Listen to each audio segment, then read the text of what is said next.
നമസ്കാരം. സ്പോട്ട് ലൈവിലേക്ക് സ്വാഗതം. തിരുവനന്തപുരത്ത് കോളേജിനുള്ളിൽ കത്തിക്കരിഞ്ഞ നിലയിൽ മൃതദേഹം കണ്ടെത്തിയ കേസ്, തൃശൂർ കുന്നംകുളത്ത് വീട്ടമ്മയെ വെട്ടിക്കൊലപ്പെടുത്തിയ സംഭവം, മലയാളി നഴ്സ് നിമിഷപ്രിയയുടെ വധശിക്ഷ നടപ്പാക്കാനുള്ള നടപടികൾ തുടങ്ങിയ കേസുകളാണ് സ്പോട്ട് ലൈവ് പ്രധാനമായും പരിശോധിക്കുന്നത്. ആദ്യം പോകുന്നത് തിരുവനന്തപുരത്തേക്കാണ്. തിരുവനന്തപുരം PA അസീസ് കോളേജിനുള്ളിൽ കത്തിക്കരിഞ്ഞ നിലയിൽ മൃതദേഹം കണ്ടെത്തി. കോളേജിനുള്ളിലെ പണിതീരാത്ത കെട്ടിടത്തിനുള്ളിലാണ് മൃതദേഹം കണ്ടെത്തിയത്. മൃതദേഹം കോളേജ് ഉടമ മുഹമ്മദ് അബ്ദുൾ അസീസ് താഹിയുടേതെന്നാണ് സൂചന. സംഭവത്തിൽ ദുരൂഹത തുടരുകയാണെന്ന് മന്ത്രി GR അനിൽ പറഞ്ഞു. വ്യക്തമായ ഒരു ചിത്രം നമ്മുടെ മുന്നിൽ വന്നിട്ടില്ല. ദുരൂഹതയാണ് നിലനിൽക്കുന്നത്. നമ്മുടെ പോലീസും മറ്റു ഉദ്യോഗസ്ഥരുടെയും പ്രാഥമികമായ അന്വേഷണം കഴിഞ്ഞതിന് ശേഷം മാത്രമേ വ്യക്തമായ ഒരു വിവരം നമുക്ക് പറയാൻ കഴിയൂ.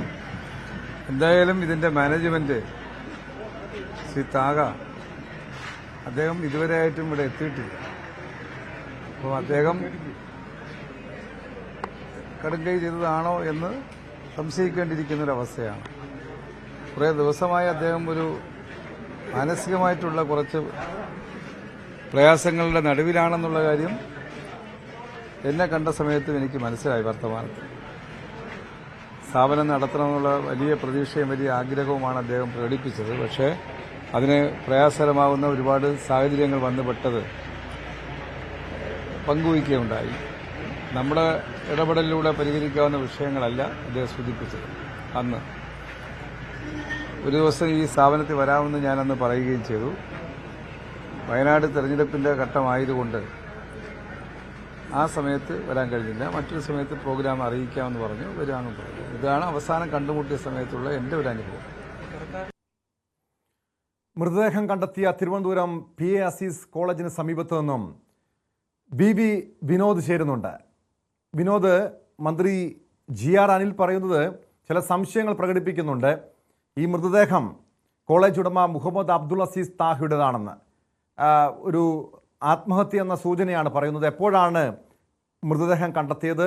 ഇതാരുടേതാണെന്ന് പോലീസ് സ്ഥിരീകരിക്കുന്നുണ്ടോ?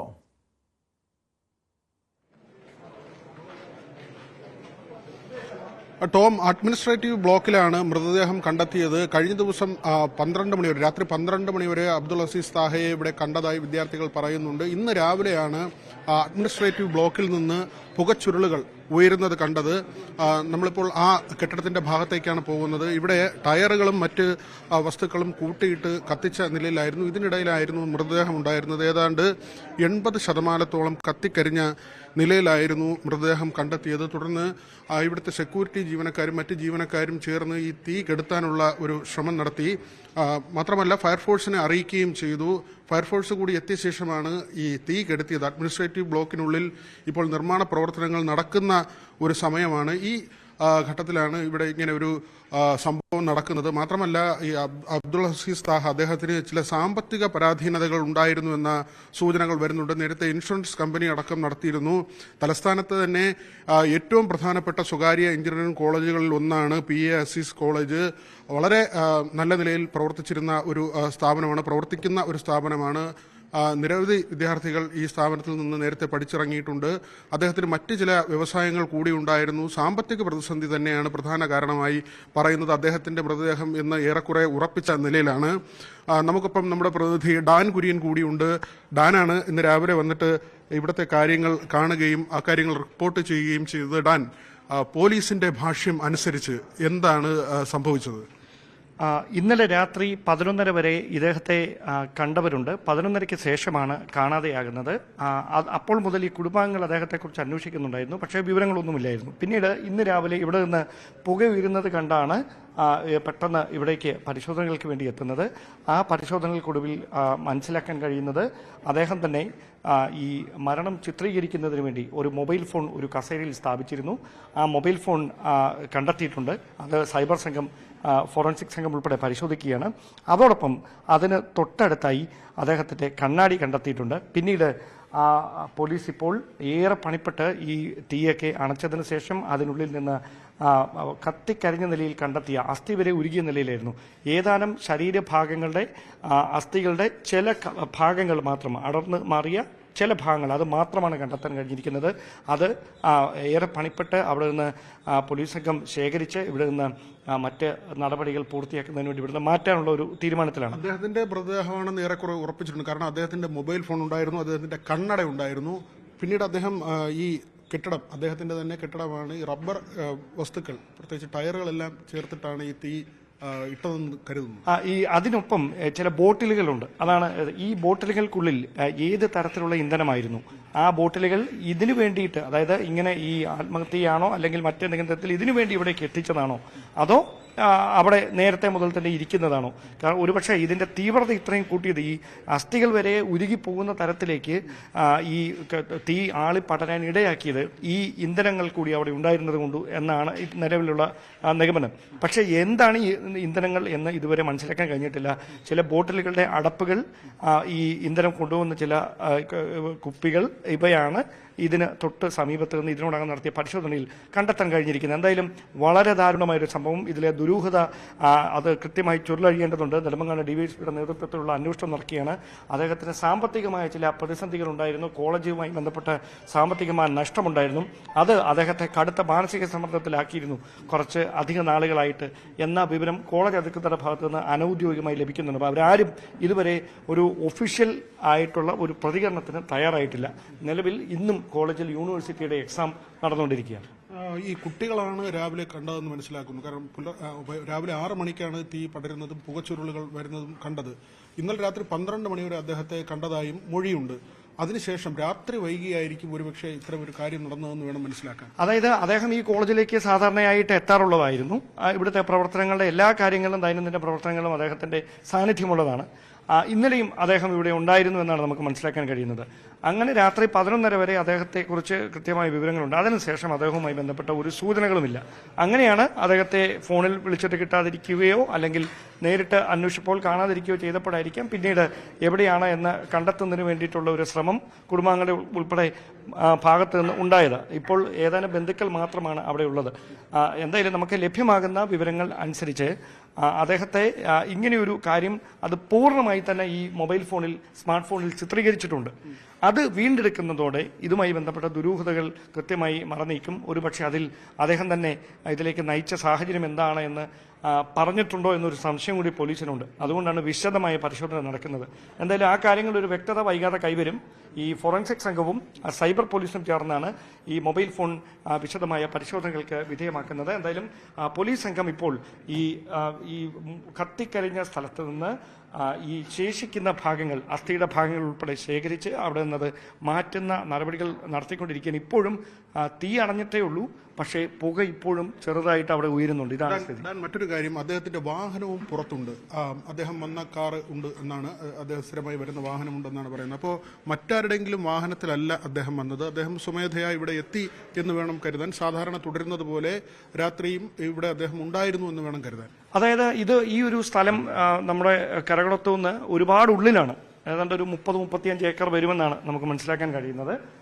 ഇതൊരു മുൻ IAS ഉദ്യോഗസ്ഥൻ കൈമാറിയ സ്ഥലമാണ് എന്ന തരത്തിലുള്ള വിവരങ്ങളും പുറത്തു വരുന്നുണ്ട്. അദ്ദേഹത്തിന്റെ കയ്യിൽ നിന്നാണ് ഇദ്ദേഹം ഈ സ്ഥലം വാങ്ങിയെന്നാണ് പറയുന്നത്. ഇത് ഒരു വളരെ ദുരൂഹമായെന്ന് പറഞ്ഞാൽ ഒരുപക്ഷെ ഇത് പ്രവർത്തിക്കാതിരുന്നത് കൊണ്ട് അങ്ങനെ ആയിപ്പോയതായിരിക്കാം. ഈ വേസ്റ്റ് സാധനങ്ങളൊക്കെ ശേഖരിച്ച് സൂക്ഷിക്കുന്ന ഒരു സ്ഥലമോ അങ്ങനെ എന്തെങ്കിലും ആകാം. കാരണം ഇവിടെ മുഴുവൻ ഈ നിർമ്മാണ വസ്തുക്കളുടെ അവശിഷ്ടങ്ങളും മറ്റും കുമിഞ്ഞുകൂടെ കിടക്കുകയാണ്. അതിനിടയിൽ തീ കത്തിയാൽ തന്നെ അത് ഏറ്റവും കൂടുതൽ പടർന്നു പിടിക്കാൻ സാധ്യതയുള്ളൊരു സ്ഥലം ഇതിനു വേണ്ടി തെരഞ്ഞെടുത്തു എന്നതാണ് പ്രധാനപ്പെട്ട കാര്യം. കാരണം ഇവിടെ ഇങ്ങനെ ഇത്രയും ഓപ്പൺ സ്ഥലങ്ങളുണ്ട്. അവിടെ നിന്ന് മാറി ഈ ടയറുകൾ ഉൾപ്പെടെ കൂട്ടിയിട്ടിരിക്കുന്ന ഈ ഇന്ധനം ഉൾപ്പെടെ കൊണ്ട് വെച്ചിരിക്കുന്ന ഒരു സ്ഥലത്ത് വെച്ച് ഇത് കൃത്യമായി മൊബൈൽ ഫോണിൽ ചിത്രീകരിച്ചുകൊണ്ടാണ് ഇങ്ങനെയൊരു കൃത്യത്തിലേക്ക് അദ്ദേഹം കടന്നതെന്ന് പറയുമ്പോൾ ക്രൂരമായി അങ്ങനെ സ്വയം ഇല്ലാതാക്കാൻ മാത്രമുള്ള എന്ത് പ്രശ്നമായിരുന്നു അദ്ദേഹത്തിനുണ്ടായിരുന്നത്? സാമ്പത്തിക പ്രശ്നങ്ങൾക്കപ്പുറത്തേക്ക് മറ്റെന്തെങ്കിലും വ്യക്തിപരമായ മാനസിക ബുദ്ധിമുട്ടുകൾ ഉണ്ടായിരുന്നു? അതടക്കമുള്ള കാര്യങ്ങളിൽ വ്യക്തത കൈവരേണ്ടതുണ്ട്. അത് ഏറെക്കുറെ പോലീസ് ഇപ്പോൾ നടത്തുന്ന അന്വേഷണം അതിലേക്ക് വിരൽ ചൂണ്ടുന്ന തരത്തിലേക്ക് എത്തുകയാണ്. വൈകാതെ തന്നെ ഫോറൻസിക് സംഘത്തിന്റെ പരിശോധനയിൽ കണ്ടെത്താൻ കഴിഞ്ഞിരിക്കുന്ന കാര്യങ്ങൾ എന്താണെന്ന് അറിയുന്നതോടുകൂടി ഈ മരണത്തിലേക്ക് നയിച്ച സംഭവം സംബന്ധിച്ചൊരു ദുരൂഹതകൾ മാറുമെന്ന ഒരു പ്രതീക്ഷയിലാണ് പോലീസ്. അതുപോലെ തന്നെ നമ്മൾ ഈ കോളേജിന്റെ പ്രവർത്തനവുമായി ബന്ധപ്പെട്ട് നോക്കുമ്പോൾ ഒരുപക്ഷെ അദ്ദേഹത്തിന് കടുത്ത സാമ്പത്തിക പ്രയാസം ഉണ്ടായിരുന്നിരിക്കാം. പക്ഷെ നമ്മൾ ഈ നഗരത്തിലൂടെയൊക്കെ സഞ്ചരിക്കുമ്പോൾ PA അസീസ് കോളേജ് എന്ന് എഴുതിയ വാഹനങ്ങൾ, പ്രത്യേകിച്ച് കുട്ടികളെ കൊണ്ടുപോകുന്ന ബസ്സുകൾ ധാരാളം നഗരത്തിലൂടെ സഞ്ചരിക്കുന്നത് കണ്ടിട്ടുണ്ട്. എപ്പോഴെങ്കിലും ഈ ഒരു കോളേജിൻ്റെ പ്രവർത്തനത്തെ ബാധിക്കുന്ന നിലയിലേക്ക് എന്തെങ്കിലും പ്രശ്നം ഉണ്ടായിരുന്നതായി മനസ്സിലാക്കാൻ കഴിഞ്ഞിട്ടില്ല. ഒരുപക്ഷെ അദ്ദേഹത്തിന് വലിയ സാമ്പത്തിക ബാധ്യത ഉണ്ടായിരുന്നപ്പോഴും അദ്ദേഹത്തിൻ്റെ സ്ഥാപനങ്ങൾ പ്രതിസന്ധിയിൽ പോകാതെ അദ്ദേഹം അത് റൺ ചെയ്ത് കൊണ്ടുപോയിരുന്നു എന്ന് വേണം കൂടി കരുതാൻ. അതായത് ഇത് കേവലം ഒരു ഒറ്റപ്പെട്ട ഒരു എഞ്ചിനീയറിംഗ് കോളേജിന്റെ അവസ്ഥയല്ല. കേരളത്തിലെ പല എഞ്ചിനീയറിംഗ് കോളേജുകളും വലിയ തരത്തിൽ സാമ്പത്തിക പ്രതിസന്ധിയിലാണ്. കാരണം ഒരു 10 വർഷം മുമ്പ് എഞ്ചിനീയറിംഗ് കോളേജുകളിലേക്ക് +2-ന് ശേഷം അഡ്മിഷൻ എടുക്കാൻ വന്നിരുന്ന വിദ്യാർത്ഥികളുടെ എണ്ണം വെച്ച് നോക്കുമ്പോൾ 4-1 മാത്രമാണ് ഇപ്പോൾ അവിടേക്ക് എത്തുന്നത്. അങ്ങനെയൊരു പശ്ചാത്തലത്തിൽ ഈ ഒരു കോളേജോ അല്ലെങ്കിൽ ഇദ്ദേഹത്തിന്റെ തന്നെ മറ്റ് എഞ്ചിനീയറിംഗ് കോളേജുമായി ബന്ധപ്പെട്ട അനുബന്ധ പ്രവർത്തനങ്ങളോ അതൊന്നുമല്ല. മുഴുവൻ എഞ്ചിനീയറിംഗ് കോളേജിലും വലിയ സാമ്പത്തിക പ്രതിസന്ധിയുണ്ട്. അങ്ങനെ ഒരു പ്രതിസന്ധി അദ്ദേഹത്തെയും അലട്ടിയിരുന്നു എന്നാണ് മനസ്സിലാക്കുന്നത്. പക്ഷേ ഞാൻ അപ്പോഴും ഒരു സംശയം ഉന്നയിച്ചത്, അതാണ് ഞാൻ വിനോദിനോട് പറഞ്ഞത്, ഒരു സാമ്പത്തികമായ ഒരു പ്രതിസന്ധിയുടെ കാരണത്താൽ ഇങ്ങനെയൊരു ക്രൂരമായ വഴിയിൽ സ്വയം ഒടുങ്ങാനായി ഇല്ലാതാകാനായി ഒരാൾ ഒരു വഴി തെരഞ്ഞെടുക്കുമോ? അവിടെയാണ് അതിന്റെ ഒരു ദുരൂഹത. കാരണം ആത്മഹത്യക്ക് ചെയ്യുന്നവർക്ക് പലതരത്തിലുള്ള സാധ്യതയുണ്ട്. അതിൽ ഏറ്റവും ക്രൂരമായ സ്വയം ശരീരം ജീവനോടെ കത്തിക്കുക, അത് ചിത്രീകരിക്കുന്നതിന് വേണ്ടി മൊബൈൽ ഫോൺ ബുക്ക്, അതിനൊക്കെ ഒരാൾക്ക് ഈ 60 വയസ്സിന് മുകളിൽ അദ്ദേഹത്തിന് പ്രായമുണ്ടെന്നാണ് മനസ്സിലാക്കുന്നത്. അദ്ദേഹത്തിന് അങ്ങനെ ഒരു മനോധൈര്യം എവിടെ നിന്ന് വന്നു? അല്ലെങ്കിൽ അതിനെ കവച്ചു വെക്കുന്ന തരത്തിലുള്ള ഏതോ വലിയ പ്രശ്നം അദ്ദേഹത്തെ അലട്ടിയിരുന്നു. ആ പ്രശ്നം എന്താണ്, ആ ദുരൂഹത എന്താണ് എന്നത് മറനീക്കേണ്ടിയിരിക്കുന്നു. അതിൽ വിശദമായ മൊഴിയെടുക്കൽ ഒക്കെ വേണ്ടി വരും, ബന്ധുക്കളുടെ അടക്കം മൊഴിയെടുക്കൽ വേണ്ടി വരും. ഡാൻ സൂചിപ്പിച്ചതുപോലെ തന്നെ ഇതൊരു ആത്മഹത്യയാണെങ്കിൽ കൂടി എന്തിനത് ചെയ്തു എന്നത് വലിയ ചോദ്യമായി അവശേഷിക്കുന്നുണ്ട്. ഒറ്റയ്ക്ക് അദ്ദേഹം രാത്രി ഒരു കെട്ടിടത്തിൽ, ആളൊഴിഞ്ഞ കെട്ടിടത്തിൽ അദ്ദേഹം തുടരുകയും അങ്ങനെ ജീവനൊടുക്കാൻ ശ്രമിച്ചുവെങ്കിൽ അത് എന്തിനു വേണ്ടി എന്നത് തന്നെയാണ് ഏറ്റവും പ്രധാനപ്പെട്ട കാര്യം. പോലീസിന്റെ ഭാഗത്ത് നിന്ന് പ്രാഥമികമായി അന്വേഷിക്കുമ്പോൾ ഏതെങ്കിലും തരത്തിലുള്ള വിവരങ്ങൾ അവർ പങ്കുവയ്ക്കുന്നുണ്ടോ? കാരണം ഈ സംഭവം നടന്നതേ ഉള്ളൂ. ഇപ്പോൾ തന്നെ എന്തെങ്കിലും നിഗമനത്തിലേക്കൊക്കെ പോകാനുള്ള സമയമായിട്ടില്ല. എങ്കിലും പ്രാഥമികമായി നമുക്ക് മനസ്സിലാക്കാൻ കഴിയുന്നത് എന്താണ്?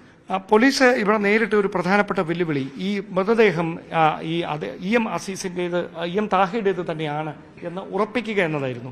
അതിനുവേണ്ടി ഏറെ പണിപ്പെട്ട തരത്തിലുള്ള ഒരു പരിശ്രമം അവർക്ക് വേണ്ടി വന്നു. വളരെ ശ്രമകരമായ ഒരു ദൗത്യത്തിനൊടുവിലാണ് അദ്ദേഹത്തിൻ്റെ ഈ ഫോണും അദ്ദേഹത്തിൻ്റെ ഈ കണ്ണാടിയുമൊക്കെ ഈ അവശിഷ്ടങ്ങൾക്കിടയിൽ നിന്ന് കണ്ടെത്താൻ കഴിഞ്ഞത്. അങ്ങനെ അത് അദ്ദേഹത്തിലേക്ക് തന്നെ എത്തുന്നു. അത് ഏറെക്കുറെ അദ്ദേഹമാണെന്ന് ഉറപ്പിക്കാൻ കഴിയുന്ന തരത്തിലേക്ക് കാര്യങ്ങൾ അടുക്കുന്നു. അതിന് പിന്നാലെയാണ് ഫോറൻസിക് സംഘം നടത്തിയ പരിശോധനയിൽ കണ്ടെത്തിയ വസ്തുക്കൾ അവ ശേഖരിച്ച് ഈ ശരീരഭാഗങ്ങൾ ഏതാനും ഭാഗങ്ങൾ മാത്രമാണ് കണ്ടെത്താൻ കഴിഞ്ഞത്. ഈ അസ്ഥികളുടെയൊക്കെ ഏതാനും പാർട്സ് മാത്രമാണ് കണ്ടെത്താൻ കഴിഞ്ഞത്. അവ മുഴുവൻ ശേഖരിച്ച് അവിടെ നിന്ന് മാറ്റിയതിനു ശേഷം ഫോറൻസിക് സംഘം പരിശോധനകൾ പൂർത്തിയാക്കി പുറത്തേക്ക് വരുന്ന ദൃശ്യങ്ങളാണ് കാണാൻ കഴിയുന്നത്. ശ്രമകരമായ പ്രവൃത്തി കഴിഞ്ഞു വരുന്നതിന്റെ എല്ലാ കാര്യവും നമുക്കിതിൽ കാണാം. കാരണം ഇവിടെ മറ്റ് സംവിധാനങ്ങൾ, വൈദ്യുതിയുടെ സംവിധാനങ്ങളുടെ ഒക്കെ പരിമിതിയുണ്ട്. അതെല്ലാം തന്നെ ഉണ്ടാകണം. മാത്രമല്ല തീ പിടിച്ച് ഉള്ളിൽ ഒരു അണ്ടർഗ്രൗണ്ട് എന്ന് പറയുന്ന ഒരു പ്രദേശം തന്നെയാണ്, അതിനുള്ളിലാണ് തീ പിടിച്ചത്. അവിടേക്ക് ഇറങ്ങുമ്പോൾ ഈ ഓക്സിജന്റെ പ്രശ്നമൊക്കെ ഉണ്ടാകും.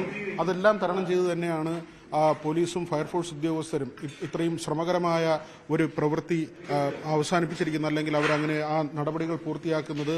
അപ്പോഴും ഒരാളുടെ വിയോഗം അത് തന്നെയാണ്. ഡാൻ, നമുക്ക് പുറത്തേക്ക് ഇറങ്ങിയാൽ ഈ പരിസരം കൂടി കാണാം. നേരത്തെ ഡാൻ സൂചിപ്പിച്ചതുപോലെ ഒരുപാട് ഏക്കർ ഭൂമി ഉള്ള ഒരു സ്ഥലമാണ്. നമുക്ക് ഈ ദൃശ്യങ്ങളിലേക്ക് പോയാൽ ഈ കെട്ടിടം മാത്രമാണ് ഈ ഭാഗത്തുള്ളത്, അല്ലേ ഡാൻ? മറ്റു കെട്ടിടങ്ങളൊന്നും തന്നെ കാണാനില്ല. അതായത് വളരെ പ്രകൃതി രമണീയമായ ഒരു സ്ഥലമാണ് ഈ കോളേജിന്റെ പരിസരത്ത് നിന്ന് അതിന്റെ വശങ്ങളിലേക്കും എന്ന് പറയുന്നത് ഏറ്റവും ഈ സമീപ സ്ഥലങ്ങളിൽ ഏറ്റവും ഉയരമുള്ള ഒരു പ്രദേശം. അവിടെ നിന്ന് നോക്കിയാൽ ഈ വളരെ മനോഹരമായി ഈ പ്രകൃതി സൗന്ദര്യം ആസ്വദിക്കാൻ കഴിയുന്നത്. ഇവിടെ നോക്കിയാൽ തന്നെ നമുക്കത് അറിയാൻ കഴിയും. അങ്ങനെ ഒരു കുന്നിന്റെ മുകളിലാണ്, തീർച്ചയായിട്ടും അങ്ങനെ ഒരു കുന്നിന്റെ മുകളിലാണ് ഈ സ്ഥലം. അതോടൊപ്പം തന്നെ ഈ കോളേജ് സ്ഥാപിക്കുന്നതിന് വേണ്ടി ഈ സ്ഥലം, ഇങ്ങനെ ഒരു ഒറ്റപ്പെട്ട സ്ഥലം അദ്ദേഹം തിരഞ്ഞെടുത്തത് പോലും ഒരുപക്ഷെ വളരെ ശാന്തമായ അന്തരീക്ഷത്തിൽ അവർക്ക് പഠിക്കാനുള്ള ഒരു സൗകര്യങ്ങൾ ഒരുക്കുക എന്നൊരു താല്പര്യത്തോടെ തന്നെ ആയിരിക്കണം. ഞാൻ നേരത്തെ സൂചിപ്പിച്ച പോലെ ഈ ഏതാണ്ട് 35 ഏക്കറോളം വരുന്ന ഒരു സ്ഥലമാണ്. ഒരുപക്ഷെ അതിന് അധികം കാണും. നമുക്കിപ്പോൾ ലഭ്യമാകുന്ന വിവരങ്ങൾ അങ്ങനെയാണ്. വളരെ പ്രതീക്ഷയോടെ അദ്ദേഹം തുടങ്ങിയ ഒരു സ്ഥാപനമാണ്. പക്ഷേ ഇവിടെ കുട്ടികൾ ആദ്യ ഘട്ടങ്ങളിലൊക്കെ ഒരുപാട് ആളുകൾ പഠിക്കാനായി വന്നിരുന്നു. അതിനപ്പുറത്തേക്ക് ഈ എഞ്ചിനീയറിംഗ് കോളേജുകൾ ഇപ്പോൾ നേരിട്ടുകൊണ്ടിരിക്കുന്ന വലിയൊരു സാമ്പത്തിക പ്രതിസന്ധിയുണ്ട്. ആ പ്രതിസന്ധി അദ്ദേഹത്തെയും നന്നേ സാരമായി തന്നെ ബാധിച്ചിട്ടുണ്ട്. ഈ വാഹനമാണ്, അതാണ് നമ്മൾ ആദ്യം സൂചിപ്പിച്ച ഈ വാഹനത്തിലാണ് അദ്ദേഹം ഇവിടേക്ക് എത്തിയത് എന്നാണ് സൂചന. ആ വാഹനം പോലീസിന്റെ സീൽ ഉപയോഗിച്ച് അവർ കൃത്യമായി മുദ്ര ചെയ്തിട്ടുണ്ട്. ആ വാഹനത്തിലടക്കം വിശദമായ പരിശോധനകൾ വേണ്ടിവരും. അതോടൊപ്പം ഈ കോളേജിനകത്തെ ഒരു മുറിയും സമാനമായ തരത്തിൽ തന്നെ നേരത്തെ പറഞ്ഞ വാഹനങ്ങൾ, ഈ കോളേജിന്റെ വാഹനങ്ങൾ കൂടി ഈ ഭാഗത്തുണ്ട്. ഇത്തരത്തിലുള്ള നിരവധി വാഹനങ്ങൾ നഗരത്തിലൂടെ സഞ്ചരിക്കുന്നത് നമ്മൾ പലതവണ കണ്ടിട്ടുണ്ട്. നിരവധി വാഹനങ്ങൾ ഉള്ള ധാരാളം കുട്ടികൾ പഠിക്കുന്ന ഒരു പ്രസ്ഥാനം, അങ്ങനെ ഒരു സ്ഥാപനത്തിൻ്റെ ഉടമയാണ് ഇങ്ങനെ കത്തിക്കരിഞ്ഞ നിലയിൽ അദ്ദേഹത്തിൻ്റെ ശരീരം കണ്ടെത്തുന്നത്.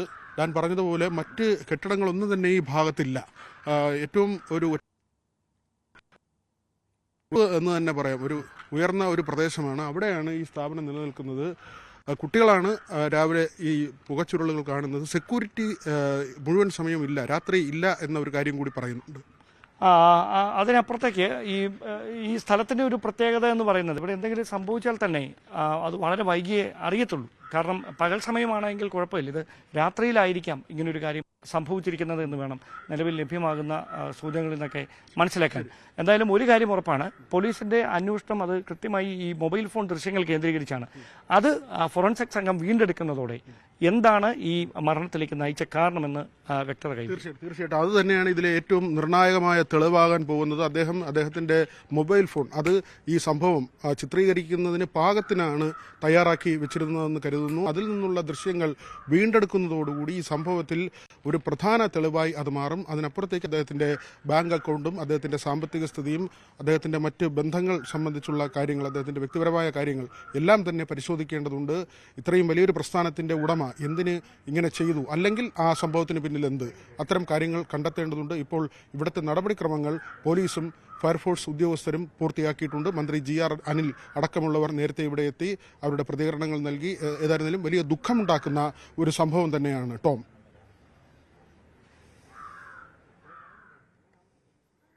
വ്യക്തമാണ്. BB വിനോദും ഡാൻ കുര്യനുമാണ് തിരുവനന്തപുരത്ത് നിന്നും വിവരങ്ങൾ നൽകിയത്. തിരുവനന്തപുരത്തെ എഞ്ചിനീയറിംഗ് കോളേജ് ഉടമയാണ് ആത്മഹത്യ ചെയ്തതെന്ന നിഗമനം, ചില സൂചനകളാണ് പുറത്തു വരുന്നത്. പക്ഷേ എന്തുകൊണ്ടായിരിക്കാം അദ്ദേഹം ആത്മഹത്യ ചെയ്തത്, അതിന് പിന്നെ എന്തെങ്കിലും കാരണങ്ങളുണ്ടോ, സാമ്പത്തികമായ ബുദ്ധിമുട്ടാണോ തുടങ്ങിയ കാര്യങ്ങളാണ് പ്രധാനമായും പരിശോധിക്കുന്നത്. പക്ഷേ അവിടെയും നിർണായകമായിട്ടുള്ളത് അദ്ദേഹത്തിൻ്റെ ഫോണാണ്. ഫോറൻസിക് പരിശോധനയ്ക്ക് ശേഷം മാത്രമേ എന്തായിരിക്കാം മരണകാരണം തുടങ്ങിയ കാര്യങ്ങളിൽ ഒരു വ്യക്തത ഉണ്ടാകുകയുള്ളൂ. എന്നാലും പോലീസ് ഇപ്പോൾ സ്ഥലത്ത് വിശദമായ പരിശോധന നടത്തുകയാണ്.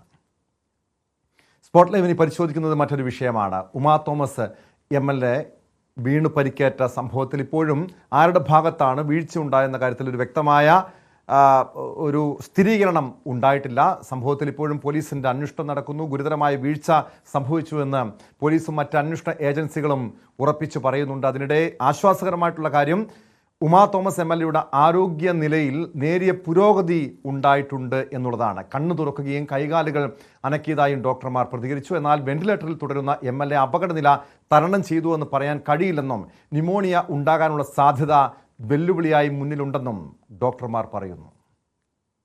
അപ്പോൾ ഇന്ന് രാവിലെ ഒരു 6 മണിയായപ്പോൾ ഞങ്ങൾ സെഡേഷനുള്ള ഡോസ്, മരുന്നിൻ്റെ ഡോസ് ഇത്തിരി കുറച്ചു. നമുക്ക് പ്രതികരിക്കുന്നത് അറിയാൻ വേണ്ടിയിട്ടാണ് കുറച്ചത്. ഇന്ന് രാവിലെ അത് കുറച്ച് ഒരു 7 മണിയായപ്പോൾ മാഡം അവേക്കായി.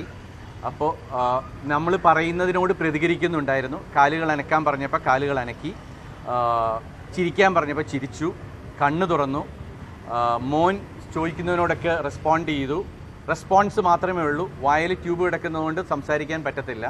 പിന്നെ കയ്യിൽ ഷേക്ക് ഹാൻഡ് മുറുക്ക പിടിക്കാൻ പറഞ്ഞപ്പോൾ മുറുക്ക പിടിച്ചു.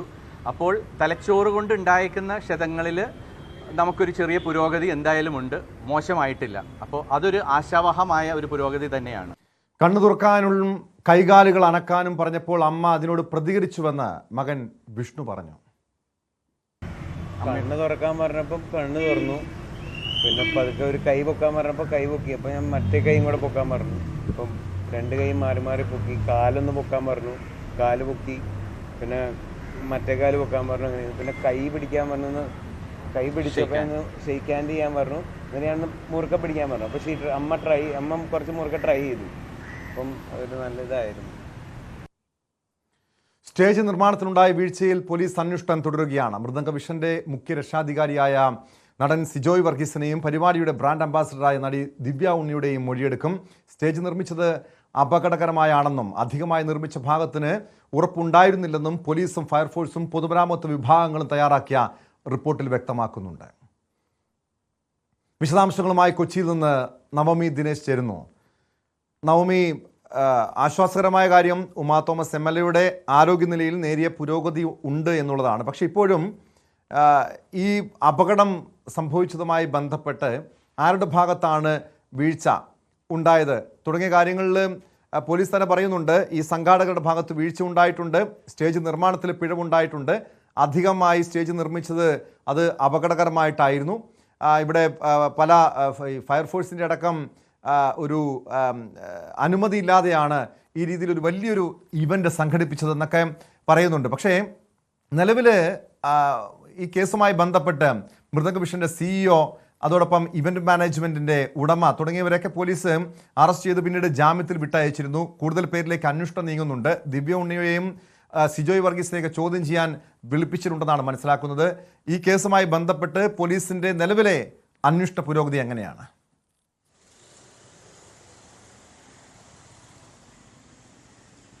ആദ്യം ഉമാ തോമസിന്റെ ആരോഗ്യനിലയെക്കുറിച്ച് പറഞ്ഞാൽ ഇന്ന് രാവിലെ 6 മണിയോടുകൂടി ഉമാ തോമസ് ഡോക്ടറിന്റെയും മകന്റെയും ചോദ്യങ്ങളോട് പ്രതികരിക്കുന്നു എന്നുള്ളത് തന്നെയാണ് ആശ്വാസകരമായിട്ടുള്ള കാര്യം. പക്ഷെ അപ്പോഴും ആരോഗ്യനിലയിൽ നേരിയ പുരോഗതി ഉണ്ടെങ്കിൽ പോലും ഈ ഗുരുതര സാഹചര്യം കടന്നു എന്ന് പറയാൻ കഴിയില്ല. കാരണം ഇപ്പോഴും വെന്റിലേറ്ററിലാണ്. കഴിഞ്ഞ 2 രാത്രികളിലായി വെന്റിലേറ്ററിൽ തുടരുകയാണ്. അബോധാവസ്ഥയിൽ തുടരുമ്പോൾ ഇന്നത്തെ ഒരു മാറ്റം അത് വളരെ പോസിറ്റീവായി കാണണം. പക്ഷേ ഈ വെന്റിലേറ്ററിൽ അധിക നാൾ തുടർന്ന ഈ ന്യൂമോണിയ ഉണ്ടാകാനുള്ള ഒരു സാധ്യത കണക്കിലെടുത്തുകൊണ്ട് തന്നെ അതീവ ശ്രദ്ധയോടുകൂടിയാണ് ഡോക്ടർമാരുടെ പരിശോധന നടത്തുന്നത്. മകൻ ചോദിക്കുന്ന ചോദ്യങ്ങൾക്കൊക്കെ കൃത്യമായി മറുപടി ഉമാ തോമസ് പറയുന്ന ഒരു സാഹചര്യം ഉണ്ടായി. എന്തായാലും പ്രതിപക്ഷ നേതാവ് അടക്കമുള്ളവർ ഇന്ന് ആശുപത്രിയിൽ എത്തി ഡോക്ടറുമായി സംസാരിക്കുകയും മറ്റ് എത്രയും വേഗം നല്ല ഒരു കൃത്യമായിട്ടുള്ള ഡോക്ടർമാരുടെ നിരീക്ഷണം ഉമാ തോമസിന്മേൽ എപ്പോഴും ഉണ്ടെന്ന് തന്നെയാണ് ഡോക്ടർമാരും വ്യക്തമാക്കുന്നത്. എന്തായാലും മറ്റൊരു കാര്യം, ഈ അപകടത്തിലേക്ക് വന്നാൽ ഇപ്പോഴും ഇത് ആരുടെ ഭാഗത്താണ് ഇത്ര വലിയ ഗുരുതരമായിട്ടുള്ള പിഴവുണ്ടായെന്ന് വ്യക്തമാകുന്നില്ല. കാരണം GCDയുടെ ഭാഗത്തും പിഴവുണ്ടെന്നാണ് പ്രതിപക്ഷ നേതാവ് അടക്കം പറയുന്നത്. ആ സ്റ്റേഡിയത്തിൽ മറ്റ് പരിപാടികൾക്കായി അനുമതി നൽകി, പക്ഷെ അവിടെ ഒരു നിർമ്മിതി നടത്തുമ്പോൾ അത് GCDയെ അറിയണം. പക്ഷെ GCDയെ അറിയാതെയാണ് നിർമ്മിതി നടത്തിയിട്ടുള്ളത്.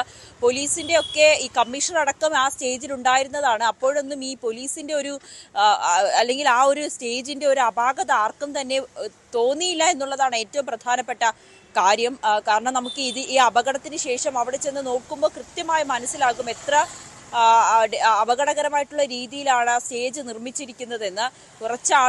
ഒരു വരി ആളുകൾക്ക് ഇരിക്കേണ്ടതിന് പകരം 2 വരി കസേരയിട്ട് ആളുകൾ തിങ്ങി നിറഞ്ഞാണ് നിൽക്കുന്നത്. വലിയൊരു അപകടം ഉണ്ടാകേണ്ട ഒരു സാഹചര്യമാണ് ആ സ്റ്റേജിലൂടെ നിർമ്മിച്ചത് വഴി ഉണ്ടായിരിക്കുന്നത്. എന്തായാലും ഇപ്പോൾ ഫയർഫോഴ്സിന്റെയും പോലീസിന്റെയും ഒപ്പം ഉള്ള മറ്റ് ഡിപ്പാർട്ട്മെന്റ് വിഭാഗങ്ങളുടെയും ഒക്കെ സംയുക്ത റിപ്പോർട്ട് പ്രകാരം പറയുന്നത് ഈ സ്റ്റേജ് നിർമ്മിച്ചതിൽ അപാകതയുണ്ട്. അതിൽ ചില അപകടകരമായിട്ടുള്ള രീതിയിലാണ് സ്റ്റേജ് നിർമ്മിച്ചിരിക്കുന്നത്.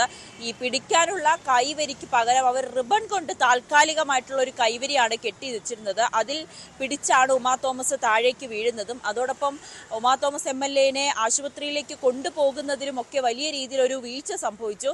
ഡോക്ടർമാർ അവിടേക്ക് എത്തുന്നതിന് മുൻപ് തന്നെ ആളുകളെല്ലാവരും അവിടെ ഓടിക്കൂടിയവർ എടുത്തുകൊണ്ട് പോയതിലും അവരുടെ ശരീരത്തിൽ മുറിവുകൾ വർദ്ധിക്കാൻ കാരണമായി എന്നൊക്കെ പറയുന്നുണ്ട്. പക്ഷേ ആ സമയത്ത് ആളുകൾ എത്രയും വേഗം MLA ആശുപത്രിയിൽ എത്തിക്കണമെന്ന് മാത്രമേ ചിന്തിച്ചുള്ളൂ. ഡോക്ടർമാരുടെ അവിടേക്ക് ഓടിയെത്തുന്നതിനുള്ളൊരു സമയം നൽകിയില്ല. പക്ഷെ അതുപോലും ഉമാ തോമസിന്റെ ആരോഗ്യം ഇത്രത്തോളം മോശമാകാൻ കാരണമായി എന്നുകൂടി ഈ റിപ്പോർട്ടിൽ പറയുന്ന സാഹചര്യമുണ്ടായി.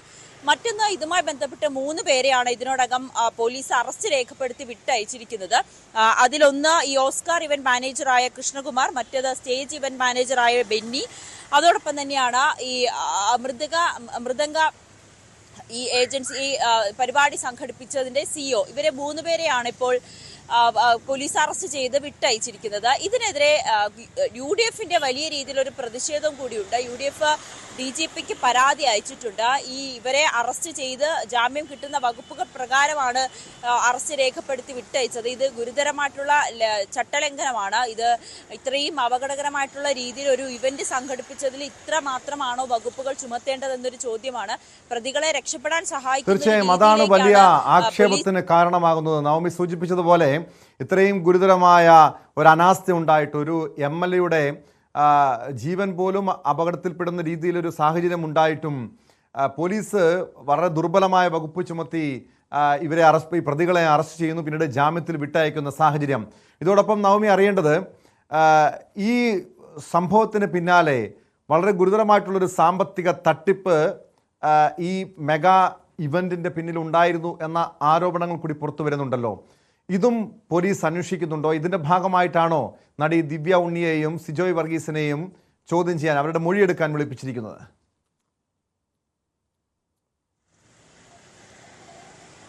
ടോമി, അപകടം സംഭവിച്ചതിന് പിന്നാലെ വലിയൊരു വീഴ്ച സ്റ്റേഡിയം നിർമ്മാണത്തിലൊക്കെ ഉണ്ടായി എന്നുള്ളൊരു കണ്ടെത്തലിന് തുടർന്നാണ് ഇപ്പോൾ രക്ഷിതാക്കളും വലിയ രീതിയിൽ ആരോപണവുമായി രംഗത്തെത്തിയത്. ഇന്നലെയൊക്കെ മാധ്യമങ്ങളോട് പല രക്ഷിതാക്കളും സംസാരിക്കുന്നത് പ്രകാരം ഇവർക്ക് ഈ ഇവന്റിലേക്ക് വരുന്നതിന് വേണ്ടി 5000-ലധികം രൂപ ഓരോ രക്ഷിതാക്കളുടെ കയ്യിൽ നിന്ന് വാങ്ങിയിട്ടുണ്ട്. അത് കുട്ടികളുടെ വസ്ത്രം, ഈ ഡാൻസിന് വേണ്ടിയിട്ടുള്ള മറ്റ് ആഭരണങ്ങളൊക്കെ വാങ്ങുന്നതിന്, അതോടൊപ്പം തന്നെ അവരുടെ അക്കോമഡേഷൻ, ഫുഡ്, ഇതിനെല്ലാം കൂടിയാണ് 5000-ലധികം രൂപ ഓരോ കുട്ടികളിൽ നിന്നും പല തുകകൾ, 2000 മേടിച്ചവരുണ്ട്, 5000 മേടിച്ചവരുണ്ട്, അങ്ങനെ പല തുകകളായി ഓരോ കുട്ടികളുടെ നിന്നും വാങ്ങിയത്. അതിനു പുറമെ ഈ പരിപാടിയിൽ പങ്കെടുക്കാൻ വന്ന കുട്ടികളുടെ രക്ഷിതാക്കളെ പ്രവേശിക്കണമെങ്കിൽ അധികം തുക അടയ്ക്കണം. അതായത് ബുക്ക് മൈ ഷോയിലൂടെ ടിക്കറ്റ് വാങ്ങിയതിനു ശേഷം, ടിക്കറ്റ് എടുത്തതിന് ശേഷം മാത്രമേ രക്ഷിതാക്കളെ രക്ഷിതാക്കൾ പ്രവേശിക്കാവൂ എന്നുള്ളൊരു നിയമം കൂടി അധികൃതർ ഉന്നയിച്ചിരുന്നു. ഇതിന് പിന്നാലെ വീണ്ടും പണം കൊടുത്ത് ഈ പരിപാടി കാണാൻ എത്തേണ്ട സാഹചര്യം രക്ഷിതാക്കൾക്കുണ്ട്.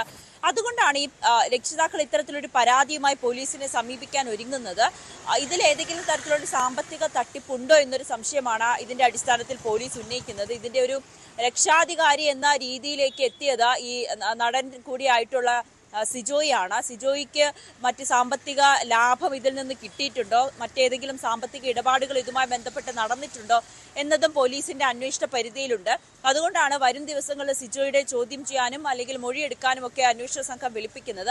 അതോടൊപ്പം തന്നെയാണ് നടി ദിവ്യ ഉണ്ണിയായിരുന്നു ഇതിന്റെ ബ്രാൻഡ് അംബാസഡറായി. ദിവ്യ ഉണ്ണിയെ മുൻനിർത്തിയായിരുന്നു ഈ പരിപാടി, ഗിന്നസ് റെക്കോർഡ് പരിപാടി സംഘടിപ്പിച്ചത്. അതിലും ദിവ്യ ഉണ്ണിക്ക് സാമ്പത്തികമായി എത്ര ലാഭം കിട്ടി, അല്ലെങ്കിൽ മറ്റെന്തെങ്കിലും തരത്തിലുള്ളൊരു പങ്ക് ദിവ്യ ഉണ്ണിക്കുണ്ടോ, ഇതെല്ലാം അന്വേഷിക്കുന്നതിന് വേണ്ടിയിട്ടാണ് പോലീസ് ഇരുവരെയും വരും ദിവസങ്ങളിൽ ചോദ്യം ചെയ്യാൻ വിളിപ്പിക്കുന്നത്.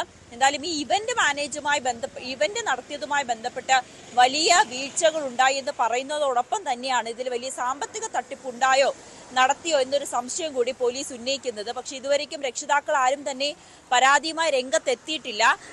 പ്രതിപക്ഷ നേതാവ് അടക്കം പറയുന്നത് രക്ഷിതാക്കൾ പരാതി നൽകാൻ തയ്യാറാണ്, പക്ഷെ പോലീസ് ഇതിലൊരു അന്വേഷണം നടത്തുന്നില്ല എന്നുള്ളൊരു ആരോപണം കൂടിയൊക്കെ പ്രതിപക്ഷം ഇതിനോടകം ഉന്നയിച്ചു കഴിഞ്ഞിട്ടുണ്ട്. എന്തായാലും പോലീസ് ഒരു നടപടിക്രമം എന്നോണം അടുത്ത ഘട്ടത്തിലേക്ക് നീങ്ങിയിരിക്കുകയാണ്. ഈ വീഴ്ചകൾക്ക് അപ്പുറത്തേക്ക് ഇതിലൊരു സാമ്പത്തിക ഇടപാട് എങ്ങനെയാണ് എന്നതിലാണ് ഇനി അടുത്ത അന്വേഷണം നടക്കുക. ടോം, തീർച്ചയായും അതും പരിശോധിക്കേണ്ടതാണ്. കാരണം ഇതിന് പിന്നിലൊരു സാമ്പത്തികമായിട്ടുള്ള തട്ടിപ്പുകൾ നടന്നിട്ടുണ്ടോ തുടങ്ങിയ കാര്യവും പോലീസ് വിശദമായി തന്നെ പരിശോധിക്കുന്നുണ്ട്. അതിൻ്റെ അടിസ്ഥാനത്തിലാണ് ദിവ്യ ഉണ്ണിയെയും നടൻ സിജോയ് വർഗീസിനെയും ചോദ്യം ചെയ്യാൻ വേണ്ടി പോലീസ് വിളിപ്പിച്ചിരിക്കുന്നത്.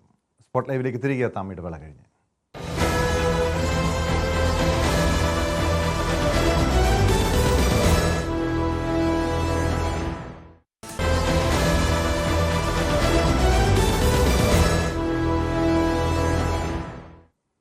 സ്പോട്ട് ലൈവ് തുടരുന്നു. യമൻ പൗരൻ കൊല്ലപ്പെട്ട കേസിൽ മലയാളി നഴ്സ് നിമിഷപ്രിയയുടെ വധശിക്ഷ നടപ്പാക്കാൻ യമൻ ഭരണകൂടം അനുമതി നൽകിയ വാർത്തയിലേക്കാണ് സ്പോട്ട് ലൈവിന് പോകുന്നത്. നിമിഷപ്രിയയുടെ മോചനത്തിനുള്ള സാധ്യത പൂർണ്ണമായും അടഞ്ഞിട്ടില്ലെന്ന് കേന്ദ്ര സർക്കാർ വൃത്തങ്ങൾ വ്യക്തമാക്കുന്നുണ്ട്. കൊല്ലപ്പെട്ട തലാലിൻ്റെ കുടുംബമാണ് അന്തിമ തീരുമാനമെടുക്കേണ്ടത്. ഒത്തുതീർപ്പിനുള്ള ചർച്ചകൾ തുടരുമെന്നും സർക്കാർ വൃത്തങ്ങൾ അറിയിച്ചു. നിമിഷപ്രിയയുടെ വധശിക്ഷ വാർത്ത വിദേശകാര്യ മന്ത്രാലയവും സ്ഥിരീകരിച്ചിരുന്നു. നിമിഷപ്രിയയുടെ വധശിക്ഷ 1 മാസത്തിനകം നടപ്പാക്കാനാണ് യമൻ പ്രസിഡന്റ് അനുമതി നൽകിയത്. TG സജിത്ത് ചേരുന്നുണ്ട് വിശദാംശങ്ങളുമായി. സജിത്ത്, ഏറെ നിരാശപ്പെടുത്തുന്ന വാർത്തയായിരുന്നു ഇന്നലെ വൈകിട്ടോടുകൂടി പുറത്തു വന്നത്. അതായത് മലയാളി നഴ്സിൻ്റെ മോചനത്തിന് വേണ്ടി പല രീതിയിലൂടെ ഇടപെടലുകൾ നടത്തിക്കൊണ്ടിരിക്കുകയായിരുന്നു. നിമിഷപ്രിയയുടെ അമ്മ കഴിഞ്ഞ 5 മാസമായി യമനിലുണ്ടായിരുന്നു. അവസാനം അവർക്ക് ബ്ലഡ് മണി നൽകുന്നതുമായി ബന്ധപ്പെട്ട ചർച്ചകളൊക്കെ പുരോഗമിക്കുന്നതിടെയാണ് യമൻ ഭരണകൂടം, യമൻ പ്രസിഡന്റ് വധശിക്ഷ നടപ്പാക്കാൻ അനുമതി നൽകിയത്. പക്ഷേ ഇപ്പോൾ ആശ്വാസകരമാകുന്ന രീതിയിൽ, അല്ലെങ്കിൽ ചില പ്രതീക്ഷ നൽകുന്ന രീതിയിലുള്ള വിവരങ്ങൾ കൂടി പുറത്തു വരുന്നുണ്ടല്ലോ. കേന്ദ്ര സർക്കാർ ഇതിനു വേണ്ട ഇടപെടൽ നടത്തുമെന്ന് മന്ത്രി ജോർജ് കുര്യൻ വ്യക്തമാക്കുന്നു. ഈ സാധ്യത, നിമിഷപ്രിയയുടെ മോചനത്തിലുള്ള സാധ്യത പൂർണ്ണമായും അടഞ്ഞിട്ടില്ലെന്ന് പറയുന്നു. എത്രത്തോളം പ്രതീക്ഷയുണ്ട് സജിത്ത്? ടോം സൂചിപ്പിച്ചതുപോലെ തന്നെ നിമിഷപ്രിയയുടെ മോചനം വഴിമുട്ടിയോ വധശിക്ഷ നടപ്പാക്കപ്പെടുമോ എന്നതായിരുന്നു ഇന്നലെ പുറത്തു വന്ന വാർത്തകളുടെ അടിസ്ഥാനത്തിലുണ്ടായ ഒരു ആശങ്ക. പക്ഷേ ഇന്ന് കേന്ദ്ര വിദേശകാര്യ മന്ത്രാലയം നൽകുന്ന ഒരു വിശദീകരണമാണ് പുതിയ പ്രതീക്ഷകൾ ഇക്കാര്യത്തിൽ നൽകുന്നത്. അതായത് വെറും സാങ്കേതികമായ നടപടിക്രമം മാത്രമാണ് യമൻ ഭരണകൂടം ഇതുവരെ നിർവഹിച്ചിട്ടുള്ളത്. അതായത് വധശിക്ഷയ്ക്ക് പ്രധാനമന്ത്രി അവിടെ പ്രസിഡന്റ് അനുമതി നൽകി എന്നത് സ്വാഭാവികമായ നടപടിക്രമമാണ്. പക്ഷേ അതിനപ്പുറത്തേക്ക് ചർച്ചകൾക്ക് ഇനിയും പ്രസക്തി ഉണ്ട് എന്ന് തന്നെയാണ് വിദേശകാര്യ മന്ത്രാലയം വ്യക്തമാക്കുന്നത്. ഇന്നലെ ഇത് സംബന്ധിച്ച ചർച്ചകൾ നടത്തുന്ന ആക്ഷൻ കൗൺസിലും സമാനമായ നിലപാടെടുത്തിരുന്നു.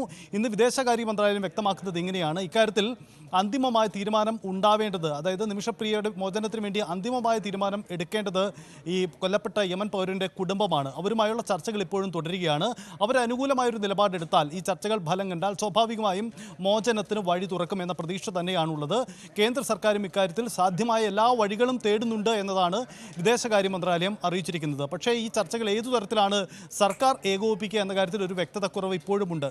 കാരണം യമനിൽ നടന്ന ഈ കുറ്റവുമായി ബന്ധപ്പെട്ട് കേന്ദ്ര സർക്കാരിന് ഇടപെടുന്നതിന് ചില പരിമിതികളുണ്ട് എന്ന കാര്യം നേരത്തെ തന്നെ സർക്കാർ വ്യക്തമാക്കിയിരുന്നു. പാർലമെന്റിലടക്കം ഇക്കാര്യം വ്യക്തമാക്കിയിരുന്നുമാണ്. കാരണം നയതന്ത്ര ബന്ധങ്ങൾ സാധ്യമാവാത്ത ഒരു ഭരണകൂടമാണ് നിലവിൽ യമനിലുള്ളത്. അതുകൊണ്ട് തന്നെ ഈ വിഷയത്തിൽ സർക്കാരിന് ആ തരത്തിൽ നേരിട്ട് ഇടപെടുന്നതിന് ചില തടസ്സങ്ങളുണ്ട് എന്നതാണ് സാഹചര്യം. ഇതേ തുടർന്നാണ് ആക്ഷൻ കൗൺസിൽ ഒരു പ്രത്യേക മിഷൻ രൂപീകരിച്ച് അതുമായി മുന്നോട്ട് പോകുന്നത്.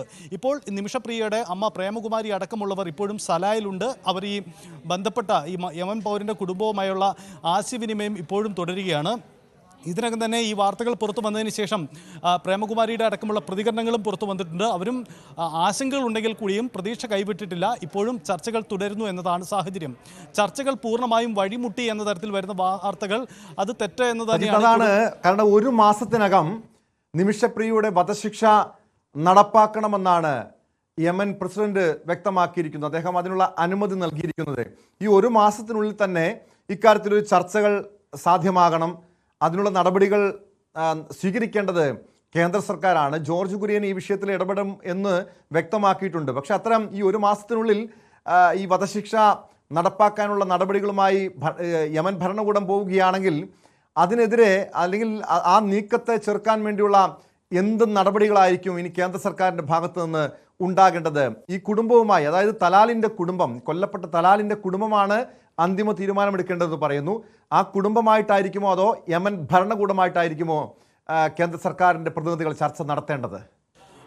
ടോമ, ഇക്കാര്യത്തിൽ നമുക്ക് മനസ്സിലാക്കാനാവുന്നത് സർക്കാരിൻ്റെ ഒരു ഔദ്യോഗിക രൂപത്തിലുള്ള ചർച്ചകൾക്ക് ചില ബുദ്ധിമുട്ടുകളുണ്ട്, ചില സാധ്യതക്കുറവുകളുണ്ട്. അതുകൊണ്ട് തന്നെ കേന്ദ്ര സർക്കാർ നേരത്തെ തന്നെ ആ ചർച്ചകളുടെ ഒരു ബുദ്ധിമുട്ട് നിമിഷപ്രിയയുടെ കുടുംബത്തെ അറിയിച്ചിരുന്നു. സംസ്ഥാനത്തു നിന്നുള്ള ജനപ്രതിനിധികൾ ഈ പാർലമെന്റിലും ഈ വിഷയം ഉന്നയിച്ചപ്പോൾ സർക്കാർ ഔദ്യോഗികമായി നൽകിയ വിശദീകരണവും അതാണ്. കാരണം നയതന്ത്ര ബന്ധങ്ങൾ മോശമായൊരു സാഹചര്യം നിലനിൽക്കുന്ന ഭരണകൂടമാണ് അവിടെ. അതുകൊണ്ട് നേരിട്ടിടപെടാൻ സാധ്യതയില്ല. മറിച്ച് ഇനി അവശേഷിക്കുന്ന ഒരു സാധ്യത ഒരുപക്ഷേ ഈ കുടുംബവുമുള്ള ചർച്ചകളിൽ കേന്ദ്ര സർക്കാർ എന്തെങ്കിലും മറ്റ് സഹായങ്ങൾ നൽകുക എന്നതാണ്. അതിൻ്റെ ഭാഗമായിട്ടാണ് സാധാരണ നയതന്ത്ര രീതികൾക്ക് വിഭിന്നമായി ഒരു ആക്ഷൻ കൗൺസിൽ പ്രവർത്തിക്കുകയും അവിടെ പ്രേമകുമാരിക്ക് നേരിട്ടെത്താനുള്ള സാഹചര്യങ്ങളും ഒരുക്കുന്നത്. അതായത് പ്രേമകുമാരിക്കും ഈ നിമിഷപ്രിയയുടെ കുടുംബാംഗങ്ങൾക്ക് അവിടേക്ക് എത്തുന്നതിനുള്ള വഴിയൊരുക്കലാണ് കേന്ദ്ര സർക്കാർ ഇതുവരെ ചെയ്തിരിക്കുന്ന സഹായം. ഇതിനപ്പുറത്തേക്ക് മറ്റെന്തെങ്കിലും സഹായങ്ങൾ ഉണ്ടോ എന്ന കാര്യത്തിൽ കേന്ദ്ര സർക്കാർ വ്യക്തത വരുത്തിയിട്ടില്ല. ഒരുപക്ഷേ ഈ വിഷയത്തിൽ നയതന്ത്ര ബന്ധത്തെ ബാധിക്കാത്ത തരത്തിൽ അല്ലെങ്കിൽ മറ്റെന്തെങ്കിലും നീക്കങ്ങൾ കേന്ദ്ര സർക്കാരിൻ്റെ ഭാഗത്തുനിന്നുണ്ടെങ്കിൽ അത് പരസ്യമാക്കാനും സാധ്യതയില്ല. അത് രഹസ്യമായി തന്നെ അത്തരം ചർച്ചകൾ നടക്കാനാണ് സാധ്യത. എന്തായാലും കേന്ദ്ര സർക്കാരിനും പൂർണ്ണമായ വഴി അടയ്ക്കുന്നില്ല. നിമിഷപ്രിയയുടെ മോചനത്തിനുള്ള വഴികൾ ഇപ്പോഴുമുണ്ട് എന്നതാണ് അവർ പ്രതീക്ഷ വയ്ക്കുന്നത്. അവിടെയാണ് ടോം സൂചിപ്പിച്ച ഒരു പ്രത്യേക സാഹചര്യമുള്ളത്. കാരണം ഒരു മാസത്തിനുള്ളിൽ വധശിക്ഷ നടപ്പാക്കപ്പെടുമെന്നൊരു ആശങ്കയുണ്ട്. അങ്ങനെയെങ്കിൽ അതിനു മുമ്പായി തന്നെ ഈ ചർച്ചകൾ പൂർത്തീകരിക്കണം, അത് ഫലം കാണണം. അങ്ങനെയെങ്കിൽ വേഗത്തിൽ ഈ കാര്യങ്ങൾ നടക്കേണ്ടതുണ്ട്. നമുക്കറിയാം, വേഗത്തിൽ ഈ നിമിഷപ്രിയയുടെ മോചനം സാധ്യമാകും. അതിന് ഫണ്ട് രൂപീകരിക്കപ്പെടുന്നു. ആക്ഷൻ കൗൺസിലിൻ്റെ അങ്ങോട്ടുള്ള പ്രവർത്തനം ഉണ്ടായപ്പോൾ തന്നെ സാധ്യമാവുമെന്ന് കരുതിയതാണ്. പക്ഷേ നടപടിക്രമങ്ങൾ നീണ്ടുപോവുകയാണ്. അവിടെ പലപ്പോഴും തടസ്സമായത് ഈ കുടുംബവുമായുള്ള ചർച്ചയ്ക്ക് നേരിട്ട് അവസരം കിട്ടുന്നില്ല എന്നതാണ്. അവിടെയുള്ള യമനിൽ തങ്ങുന്ന കുടുംബത്തിൻ്റെയും ഒപ്പം തന്നെ ആക്ഷൻ കൗൺസിൽ ആളുകളും ബന്ധപ്പെടുമ്പോൾ വ്യക്തമാക്കുന്ന ഒരു കാര്യം, പലപ്പോഴും ആ കുടുംബവുമായി നേരിട്ട് ആശയവിനിമയം നടത്താൻ കഴിയാത്ത സാഹചര്യം ഇവർക്ക് മുന്നിലുണ്ട്. പക്ഷേ ആശയവിനിമയം നടക്കുകയാണ്, ചർച്ചകൾ മുന്നോട്ട് പോവുക എന്നതാണ് ഇപ്പോഴും വ്യക്തമാവുന്ന കാര്യം. ഒരു ഘട്ടത്തിൽ ഏറ്റവും പ്രതീക്ഷ തോന്നുന്ന ഒരു ഘട്ടം ഉണ്ടായിരുന്നെങ്കിൽ കൂടിയും പിന്നീട് ചർച്ചകൾ വഴിമുട്ടുന്ന സാഹചര്യമുണ്ടായിരുന്നു. പക്ഷേ വീണ്ടും ഈ ചർച്ചകളുമായി മുന്നോട്ട് പോവുകയാണ്. ജയിലിലുള്ള നിമിഷപ്രിയയുടെ മാതാവ് പലവട്ടം കൂടിക്കാഴ്ച നടത്തിയിട്ടുണ്ട്. ഒപ്പം തന്നെ ടെലഫോണിലും നാട്ടിലുള്ള കുടുംബാംഗങ്ങളുമായി ബന്ധപ്പെടാൻ കഴിയുന്നുണ്ട്. നിലവിൽ അത്തരം സാഹചര്യമുണ്ട്. എന്തായാലും മോചനം സാധ്യമാക്കാൻ വേണ്ടി എല്ലാവരും ഒന്നിച്ചു ചേർന്നുള്ള നീക്കങ്ങൾ തന്നെ വേണമെന്ന് കുടുംബാംഗങ്ങളും ആവർത്തിക്കുന്നുണ്ട്. കേന്ദ്ര സർക്കാരിൻ്റെ ഇപ്പോഴത്തെ ഈ ഒരു അറിയിപ്പ് വരുന്നത് സ്വാഭാവികമായും അവർ തന്നെ വ്യക്തമാക്കുന്നുണ്ട്. മാധ്യമങ്ങൾ തുടർച്ചയായി ഇക്കാര്യത്തിൽ ബന്ധപ്പെടുന്നുണ്ട്. അതുകൊണ്ടുകൂടിയാണ് കേന്ദ്ര വിദേശകാര്യ മന്ത്രാലയം ഇക്കാര്യത്തിൽ ഒരു വ്യക്തത വരുത്താൻ ശ്രമിക്കുന്നത് എന്നതാണ് വാർത്താക്കുറിപ്പിൽ വ്യക്തമാക്കിയിട്ടുള്ള കാര്യം. പക്ഷേ ഏതു തരത്തിലാണ് ഈ ചർച്ചകൾ കേന്ദ്ര സർക്കാർ നേരിട്ട് നടത്താൻ ഉദ്ദേശിക്കുന്നത് എന്ന കാര്യത്തിൽ വ്യക്തത വരുത്തിയിട്ടില്ല. ഒരു പക്ഷേ അതെന്തെങ്കിലും മറ്റു തരത്തിലുള്ള നീക്കങ്ങളാണെങ്കിൽ അത് പരസ്യമാക്കിക്കൊണ്ടുള്ള ഒരു നീക്കമാവാൻ കൂടി സാധ്യതയുമില്ല. എന്തായാലും സാധാരണ രീതിയിലുള്ള നയതന്ത്ര വഴികളിലൂടെ അല്ലാതെ ഇക്കാര്യത്തിൽ നിമിഷപ്രിയയുടെ മോചനം സാധ്യമാക്കാനുള്ള വഴികൾ തേടലായിരിക്കാം കേന്ദ്ര സർക്കാർ ശ്രമിക്കുക. യെസ്, വ്യക്തമാണ്. TG സജിത്താണ് വിവരങ്ങൾ നൽകിയത്. സജിത്ത് സൂചിപ്പിച്ചതുപോലെ നിമിഷപ്രിയയുടെ മോചനത്തിനുള്ള സാധ്യതകൾ പൂർണ്ണമായും അടഞ്ഞിട്ടില്ല എന്ന് കേന്ദ്ര സർക്കാർ വൃത്തങ്ങൾ വ്യക്തമാക്കുന്നുണ്ട്. അതിനുള്ള നടപടികൾ അതിവേഗത്തിൽ തന്നെ ഉണ്ടാകേണ്ടതാണ്. കാരണം ഒരു മാസത്തിനകം നിമിഷപ്രിയയുടെ വധശിക്ഷ നടപ്പാക്കണമെന്നാണ് യമൻ പ്രസിഡന്റ് നൽകിയിരിക്കുന്ന അനുമതിയിൽ പറഞ്ഞിരിക്കുന്ന കാര്യം. അതുകൊണ്ട് തന്നെ അതിവേഗത്തിൽ ഈ വിഷയത്തിൽ സാധ്യമായതെല്ലാം ചെയ്യാൻ കേന്ദ്ര സർക്കാരിൻ്റെ ഇടപെടൽ അനിവാര്യമാണ്. തൃശൂർ കുന്നംകുളത്തെ വീട്ടമ്മയുടെ കൊലപാതകം ആസൂത്രിതമെന്ന് കണ്ടെത്തൽ. പ്രതിയായ സഹോദരി ഭർത്താവ് കണ്ണനെത്തിയത് ആയുധവുമായിട്ടായിരുന്നു. വീടിന് സമീപത്ത് പതിയിരുന്ന പ്രതി സിന്ധുവിൻ്റെ ഭർത്താവ് കടയിലേക്ക് പോയപ്പോൾ വീട്ടിൽ കയറി ആക്രമിക്കുകയായിരുന്നു. കൊലയ്ക്ക് ശേഷം സിന്ധുവിൻ്റെ കഴുത്തിലെ 6 പവൻ മാലയും 6 വളകളുമാണ് പ്രതി കവർന്നത്. വിശദാംശങ്ങളുമായി ആയിഷത്തുൽ ഷംന ചേരുന്നു. ഷംന, ഇന്നലെ ഈ സംഭവം പുറത്തു വന്നതിന് പിന്നാലെ തന്നെ കവർച്ചയ്ക്കിടെയുള്ള കൊലപാതകമാണെന്ന് പോലീസ് സ്ഥിരീകരിച്ചിരുന്നു. പിന്നീടാണ് ഈ കൊല്ലപ്പെട്ട സിന്ധുവിൻ്റെ ബന്ധുവാണ്, സഹോദരി ഭർത്താവ് കണ്ണനാണ് കൊലയാളി എന്ന് വ്യക്തമായത്. ഇത് ഈ കവർച്ച തന്നെ ആയിരുന്നോ ഇയാളുടെ ലക്ഷ്യം? കവർച്ചയായിരുന്നുവെങ്കിൽ എന്തിനാണ് ആയുധവുമായി എത്തിയത്? കൊലപ്പെടുത്തുക എന്നൊരു ലക്ഷ്യം ഇയാൾക്കുണ്ടായിരുന്നോ? ടോം, വളരെ ആസൂത്രിതമായ ഒരു കവർച്ചാ ശ്രമം എന്ന് വേണം മനസ്സിലാക്കാൻ. കാരണം ഈ പ്രതി ഇന്നലെ വൈകിട്ട് 6 മണി കഴിഞ്ഞതിന് ശേഷം ഈ സിന്ധുവിൻ്റെ വീടിന് സമീപത്ത് എത്തുകയും സിന്ധുവിൻ്റെ ഭർത്താവ് പുറത്തിറങ്ങുന്നത് വരെ അവിടെ വീടിന് സമീപത്ത് പതിയിരിക്കുകയും ചെയ്തു. അതിനുശേഷം 7 മണിക്ക് ശേഷമാണ് ഈ കൊലപാതകം നടക്കുന്നത്. അത് സിന്ധുവിൻ്റെ ഭർത്താവ് പുറത്തു പോയതിന് ശേഷം ഈ പ്രതി വീട്ടിലേക്ക് അതിക്രമിച്ചു കയറി ആദ്യം ആക്രമിക്കുകയായിരുന്നു. അത് തീർച്ചയായും ഒരു കവർച്ചാ ശ്രമം എന്ന് തന്നെയാണ് മനസ്സിലാക്കുന്നത്. കാരണം ഈ പ്രതിക്ക് വളരെ വലിയ സാമ്പത്തിക പ്രശ്നങ്ങൾ ഉണ്ടായിരുന്നു. ഇയാൾ പലരിൽ നിന്നായി ലക്ഷങ്ങളുടെ കടബാധ്യത ഉണ്ടായിരുന്നു. വിസ തട്ടിപ്പ്, വിദേശത്തേക്കുള്ള വിസ തട്ടിപ്പ് വാഗ്ദാനം ചെയ്ത് ലക്ഷങ്ങൾ തട്ടിയെടുത്തിട്ടുണ്ട്. അത്തരത്തിലുള്ള വലിയ സാമ്പത്തിക പ്രതിസന്ധി നേരിടുന്ന ഒരാളാണ്. അതുകൊണ്ട് തന്നെ ആയിരിക്കാം ഇത്തരത്തിലൊരു കവർച്ചാ ശ്രമം എന്നാണ് മനസ്സിലാക്കുന്നത്. ഈ പ്രതിയിൽ നിന്നും നാട്ടുകാരാണ് ഇന്നലെ ഈ പ്രതിയെ പിടികൂടുന്നതും പോലീസിനെ ഏൽപ്പിക്കുന്നതും. 6 പവൻ്റെ ഒരു സ്വർണ്ണമാലയും 6 വളകളുമാണ് ഈ പ്രതിയിൽ നിന്നും പോലീസ് ഇന്നലെ കണ്ടെടുത്തത്. അപ്പോൾ തീർച്ചയായും ഇതൊരു മോഷണ ശ്രമത്തിനിടെ അല്ലെങ്കിൽ കവർച്ചാ ശ്രമത്തിനിടെ ഉണ്ടായ ആക്രമണം എന്ന് തന്നെ വേണം മനസ്സിലാക്കാൻ. ഈ ആക്രമണത്തിൽ കൊല്ലപ്പെട്ടതാണോ അതോ കൊലപ്പെടുത്തിയതിനു ശേഷം ആക്രമിക്കുകയായിരുന്നു, കവർച്ച നടത്തുകയായിരുന്നു എന്ന കാര്യത്തിലാണ് ഇനി വ്യക്തത വരേണ്ടത്. കാരണം ഈ ആയുധങ്ങളുമായി പോയ സ്ഥിതിക്ക് അത് ആസൂത്രിതമാണ് എന്ന് തന്നെ വേണം മനസ്സിലാക്കാൻ. ഒപ്പം തന്നെ ഈ പതിയിരുന്ന പ്രതി പിന്നീട് ഒരു തക്കം കിട്ടി അതിനുശേഷമാണ് ഈ വീട്ടിലേക്ക് അതിക്രമിച്ചു കയറുന്നത്. അപ്പോൾ ഈ കയ്യിൽ ആയുധങ്ങളുമായി പോയത് അതിനാണ് ചില സംശയങ്ങൾ ഉയരുന്നത്. കാരണം പണവും സ്വർണവുമായിരുന്നു ലക്ഷ്യമെങ്കിൽ അയാൾക്ക് എന്തിനാണ് ഈ കൊലപാതകത്തെക്കുറിച്ച് ചിന്തിച്ചത്? സാമ്പത്തിക ബാധ്യത തീർക്കാൻ മറ്റു പല വഴികളും തേടാം, അല്ലെങ്കിൽ കവർച്ച മാത്രമാകാം. ഇവിടെ കവർച്ചയ്ക്ക് പുറമെ കൊലപാതകം കൂടി നടത്തിയതാണ് സംശയങ്ങൾക്ക് കാരണമാകുന്നത്. മറ്റേതെങ്കിലും വ്യക്തിപരമായ വിരോധമോ മറ്റേതെങ്കിലും പ്രശ്നങ്ങളോ ഈ സിന്ധുവുമായി ഈ പ്രതിക്കുണ്ടായിരുന്നോ? അങ്ങനെ ആസൂത്രിതമായ ഒരു കൊലപാതകം ഇതിനെ കാണേണ്ടതുണ്ടോ? അത്തരം എന്തെങ്കിലും ദുരൂഹത ഇപ്പോഴും അവശേഷിക്കുന്നുണ്ടോ ഈ കേസിലെ?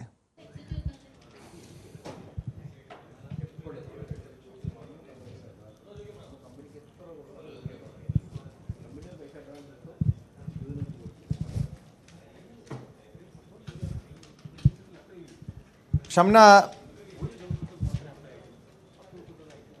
ഈ കേസിൽ എന്തെങ്കിലും ദുരൂഹതയുണ്ടോ? കാരണം ഈ മോഷണമായിരുന്നു, പണവും സ്വർണവുമായിരുന്നു ലക്ഷ്യമെങ്കിൽ എന്തിനാണ് ഈ ഒരു കൊലപാതകം നടത്തിയത് എന്നൊരു ചോദ്യം ഉയരുന്നുണ്ട്. മറ്റേതെങ്കിലും വ്യക്തിപരമായ വിരോധം ഈ പ്രതി കണ്ണന് ഈ സിന്ധുവുമായിട്ടുണ്ടായിരുന്നോ?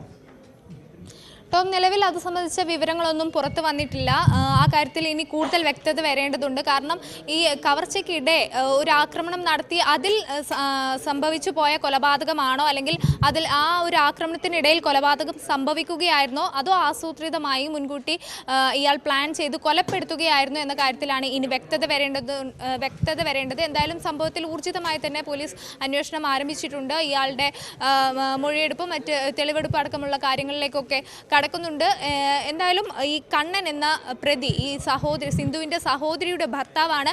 ഇയാൾക്ക് വലിയ രീതിയിലുള്ള സാമ്പത്തിക കടങ്ങളും മറ്റ് ബാധ്യതകളും ഉണ്ടായിരുന്നു. ഇതോടെയാണ് ഇയാൾ മോഷണത്തിനായി ഇറങ്ങുന്നത്. ഈ മോഷണ ശ്രമത്തിനിടെയാണ് ആസൂത്രിതമായ ഒരു കവർച്ചയായിരുന്നു, അതിനിടെയാണ് ഈ കൊലപാതകം എന്ന രീതിയിലാണ് ഇപ്പോൾ പോലീസ് വ്യക്തമാക്കുന്നത്. ടോം, വ്യക്തമാണ്. ആയിഷത്തുൽ ഷംനയാണ് വിവരങ്ങൾ നൽകിയത്. കുന്നംകുളത്തെ വീട്ടമ്മയുടെ കൊലപാതകം ആസൂത്രിതമെന്നാണ് പോലീസ് നൽകുന്ന വിവരങ്ങൾ. കോഴിക്കോട് ആംബുലൻസിന് വഴി തടസ്സം ഉണ്ടാക്കിയ ബൈക്ക് യാത്രികനെ പോലീസ് കസ്റ്റഡിയിലെടുത്തു. വയനാട്ടിൽ നിന്നും കോഴിക്കോട് മെഡിക്കൽ കോളേജിലേക്ക് പോകുന്ന ആംബുലൻസിന് 22 കിലോമീറ്ററോളം ദൂരമാണ് വഴി തടസ്സം ഉണ്ടാക്കിയത്. ബൈക്ക് ഓടിച്ച ചെലവൂർ സ്വദേശി CK ജഫ്നാസിനെയാണ് കസ്റ്റഡിയിലെടുത്തത്. ഇയാളുടെ ലൈസൻസ് റദ്ദാക്കും. വിശദാംശങ്ങളുമായി കോഴിക്കോട് നിന്ന് MS അനീഷ് കുമാർ ചേരുന്നുണ്ട്. അനീഷ്, 22 കിലോമീറ്ററോളം ഒരു ആംബുലൻസിന് മാർഗദർശനം സൃഷ്ടിക്കുന്നു. ഇയാളുടെ ലക്ഷ്യം എന്തായിരുന്നു? ഈ ആംബുലൻസിന് ബോധപൂർവം അങ്ങനെ ഒരു വഴി തടസ്സം സൃഷ്ടിച്ചു എന്നാണോ പോലീസ് പറയുന്നത്? നിലവിൽ ഏതൊക്കെ വകുപ്പുകൾ പ്രകാരമാണ് ഇയാൾക്കെതിരെ കേസെടുത്തിരിക്കുന്നത് അനീഷ്? ടോമോ, ഇന്നലെ രാത്രി 8 മണിക്ക് വയനാട്ടിൽ നിന്നും അടിയന്തരമായി ചികിത്സയ്ക്ക് വേണ്ട ഒരു രോഗിയുമായി വിംസ് ആശുപത്രിയിൽ നിന്നും കോഴിക്കോട് മെഡിക്കൽ കോളേജ് ആശുപത്രിയിലേക്ക് വന്ന ആംബുലൻസിനാണ് ഇയാൾ മാർഗതടസ്സം സൃഷ്ടിച്ചത്.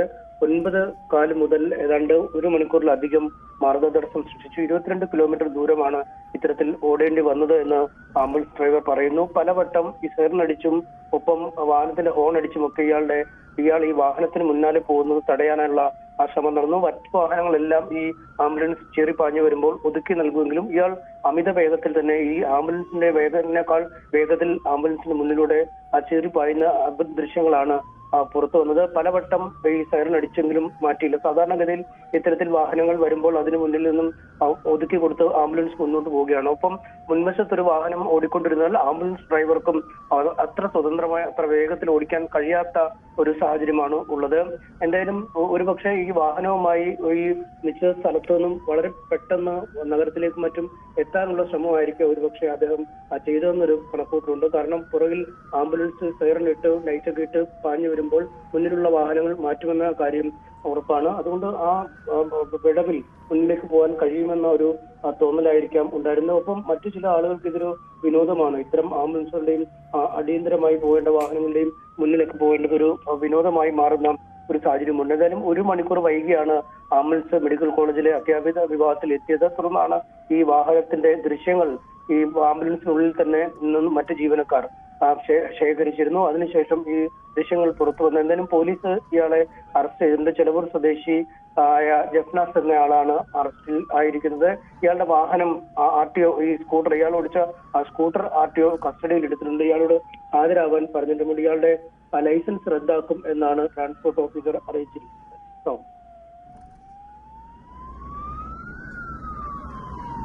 വ്യക്തമാണ്. MS അനീഷ് കുമാറാണ് വിവരങ്ങൾ നൽകിയത്. കോഴിക്കോടെ ആംബുലൻസിന് വഴി തടസ്സമുണ്ടാക്കിയ ബൈക്ക് യാത്രികനെയാണ് പോലീസ് കസ്റ്റഡിയിലെടുത്തിരിക്കുന്നത്.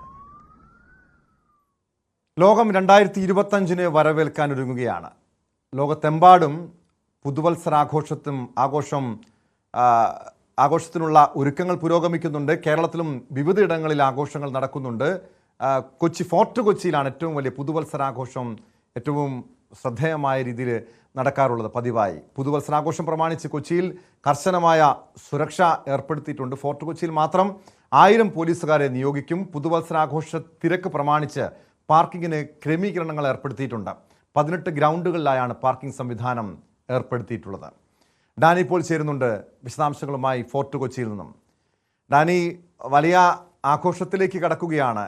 പ്രത്യേകിച്ചും ഫോർട്ട് കൊച്ചി, നമുക്കറിയാം പപ്പാഞ്ഞിയെ കത്തിക്കുന്നതടക്കം വലിയൊരു ആഘോഷത്തിൻ്റെ നിറവിലാണ് കൊച്ചിയും പരിസര പ്രദേശങ്ങളുമൊക്കെ. പക്ഷെ അവിടെ ഈ സുരക്ഷ ഒരു പ്രധാന വെല്ലുവിളിയാണ്. അതിൻ്റെ എല്ലാവിധ ഒരുക്കങ്ങളും പോലീസിൻ്റെ ഭാഗത്തു നിന്നുണ്ട്. ഫോർട്ട് കൊച്ചി എങ്ങനെയാണ് ഈ പുതുവത്സര ആഘോഷത്തിന് വേണ്ടി ഒരുങ്ങിയിരിക്കുന്നത്? പോലീസിൻ്റെ സുരക്ഷ എങ്ങനെയാണ് ഡാനി?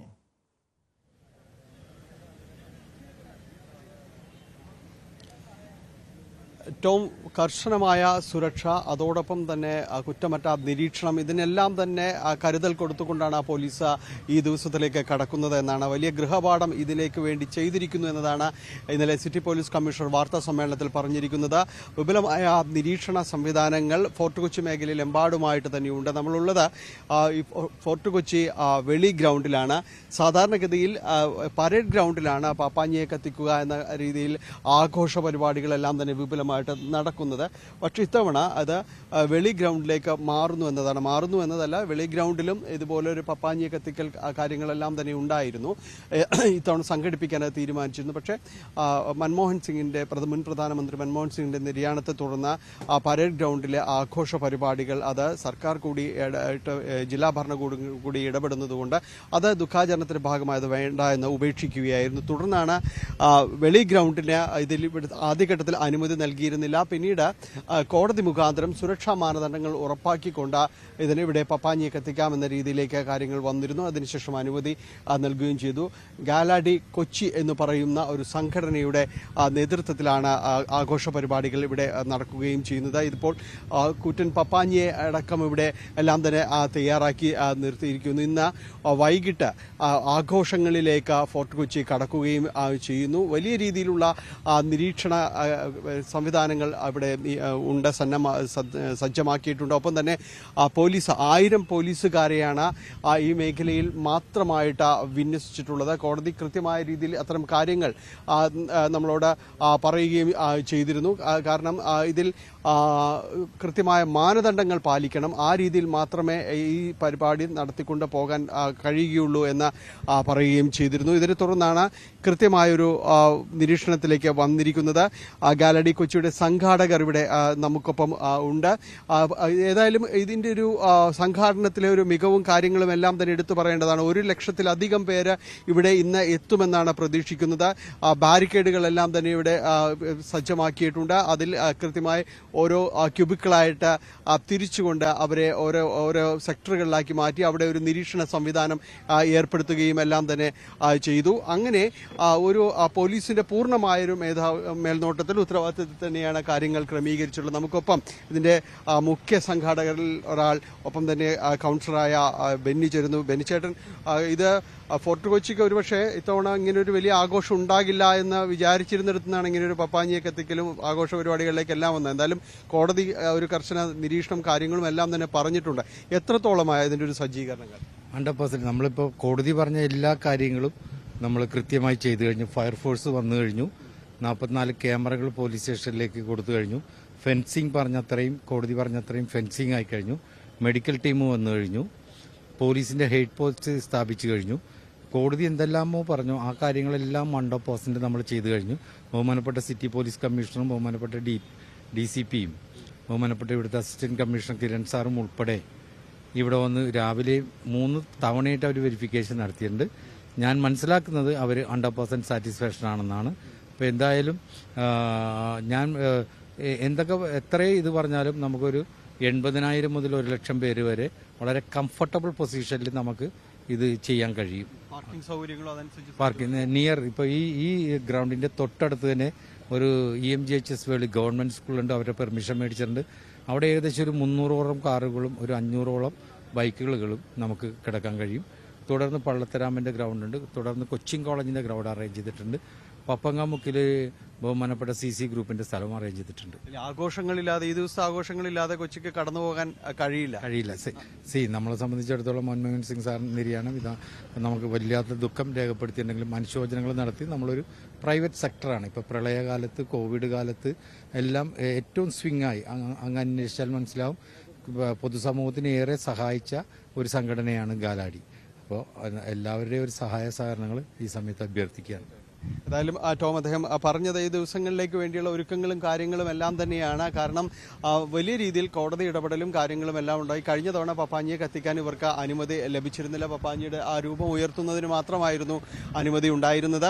ഇത്തവണ സാധാരണ രീതിയിൽ നടക്കുന്ന പപ്പാഞ്ഞിയെ കത്തിക്കുന്ന ആ പരേഡ് ഗ്രൗണ്ടിലും ഇത്തവണ പപ്പാഞ്ഞിയെ ഉയർത്തിയിട്ടുണ്ട്. അതൊരു പ്രതീകാത്മകമായിട്ട് ആ രീതിയിൽ എല്ലാ വർഷവും ചെയ്യുന്നു. പക്ഷേ പപ്പാഞ്ഞിയെ കത്തിക്കുന്നില്ല എന്നവർ പറഞ്ഞിരിക്കുന്നു. ഒപ്പം വിപുലമായി സംഘടിപ്പിക്കുന്ന കൊച്ചിൻ കാർണിവൽ കമ്മിറ്റി സംഘടിപ്പിക്കുന്ന പുതുവത്സര ഒരു ഘോഷയാത്രയുണ്ട്. അത് നിരവധി നിശ്ചല ദൃശ്യങ്ങളെല്ലാം അടങ്ങി. അത് 2-ാം തീയതിയിലേക്ക് മാറ്റിയിട്ടുമുണ്ട്. ഈ ദിവസങ്ങളിലേക്കെല്ലാം തന്നെ ഫോർട്ട് കൊച്ചി പരിപൂർണമായിട്ടും തന്നെ നിരീക്ഷണത്തിൽ തന്നെയാണ്, പോലീസിന്റെ നിരീക്ഷണത്തിൽ തന്നെയാണ്. ഇവിടെ എയ്ഡ് പോസ്റ്റ് സ്ഥാപിച്ചു എന്നതുകൊണ്ട് മാത്രം ഈ ദിവസത്തെ മാത്രം കാര്യമല്ല, മറ്റു ദിവസങ്ങളിലും എല്ലാം തന്നെ ഈ ഒരു വീക്ക് മുഴുവനായിട്ട് തന്നെ പോലീസ് ഇവിടെ ശ്രദ്ധിക്കുന്നു. മറൈൻ പോലീസിന്റെ സഹായമെല്ലാം തന്നെ ഉൾപ്പെടുത്തിയിട്ടുണ്ട്.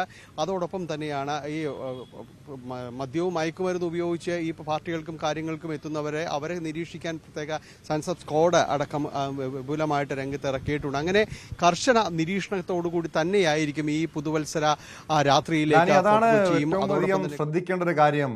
കാരണം കൊച്ചി രാത്രി സമയങ്ങളിൽ കൊച്ചിയിലെ പലയിടത്തും ഈ ലഹരി സംഘങ്ങളുടെ സാമൂഹ്യ വിരുദ്ധരുടെയൊക്കെ അഴിഞ്ഞാട്ടം നടക്കാറുണ്ട്.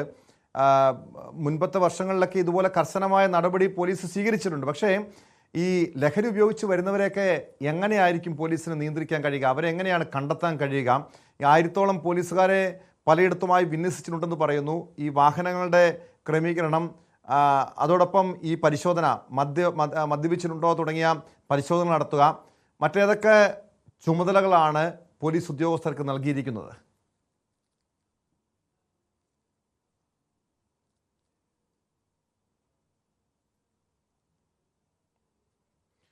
പുതുവത്സരാഘോഷത്തിൻ്റെ നിറവിലാണ് ലോകം. ഫോർട്ട് കൊച്ചിയിൽ വലിയ ആഘോഷങ്ങൾ ഒരുങ്ങാൻ പോകുന്നു. അതിനുവേണ്ടിയുള്ള അവസാനവട്ട ഒരുക്കങ്ങൾ നടക്കുന്നു. 1,00,000-ഓളം പേർ ഈ ആഘോഷത്തിൽ, ഫോർട്ട് കൊച്ചിയിലെ പുതുവത്സരാഘോഷത്തിൽ പങ്കെടുക്കുമെന്നാണ് സംഘാടകർ നൽകുന്ന വിവരം. ഡാനി, 1,00,000-ഓളം പേർ പങ്കെടുക്കും. നമുക്കറിയാം കൂടുതലും അത് ചെറുപ്പക്കാരായിരിക്കും. ഈ ആഘോഷത്തിനിടെ ഏതെങ്കിലും വിധത്തിലുള്ള സംഘർഷങ്ങൾക്ക് പോലും ചിലപ്പോൾ സാധ്യതയുണ്ട്. പക്ഷെ അവിടെ പോലീസിൻ്റെ കർശനമായ പരിശോധന, സുരക്ഷ ഉണ്ടാകുമെന്ന് പറയുന്നു. ഈ ലഹരി സംഘങ്ങളെയൊക്കെ നിയന്ത്രിക്കാൻ എങ്ങനെയായിരിക്കും പോലീസ് നടപടികൾ സ്വീകരിക്കുക?